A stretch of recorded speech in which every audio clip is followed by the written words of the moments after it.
So the more astute of you are probably wondering, okay, so you say you can run a car on ethanol, you can make the stuff yourself, and here's how to do carburetors or EFI or whatever. So how do you do it? It's simple.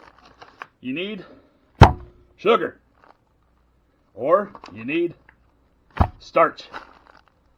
If you have sugar or starch, you can make fuel. Now, it doesn't have to necessarily be flour, and it doesn't necessarily have to be white cane sugar. It has to be any sort of sugar or starch that nature provides. Seeds have starch in them. They have the enzymes that you need to convert the starch to the sugar, which is this stuff. You can get that from pretty much anywhere that does brewing. I just picked this up, not really saying one brand's better than the other. But this turns this into this. It's really cool. It's a chemical process. It's really neat. Then, when you have it to this, then you put this in. You put put the yeast in, and the yeast go, okay, cool. See, and it says use 1 to 2 grams per gallon. This will make a bunch of fuel. A crazy amount of fuel. Once again, it's just the stuff that I picked up. Not saying one brand's better than the other. You need a fermentation lock.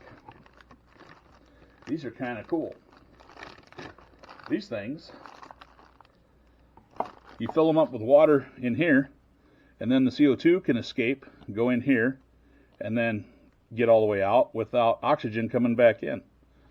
It keeps oxygen from getting in, because if you put oxygen in, the yeast just eat the sugar, and then they bloat themselves and die.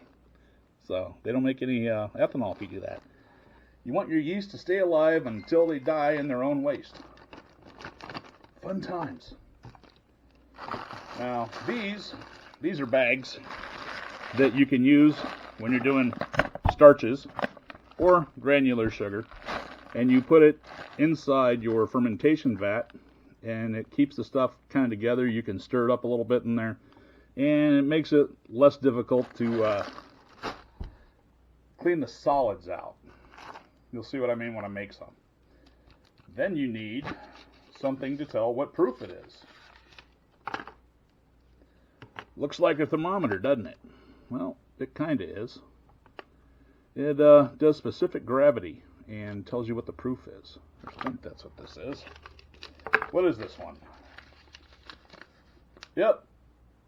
Proof in trails hydrometer. So it tells you what the proof is, 0 to 200. You gotta have that, or you might be making some real crap. And you don't want to run your engine on real crap. Real crap is like 40 proof moonshine. It's really terrible stuff. You don't want to do that. So that's what you need. Sugar, yeast, some tools, and a fermentation lock. And you're good.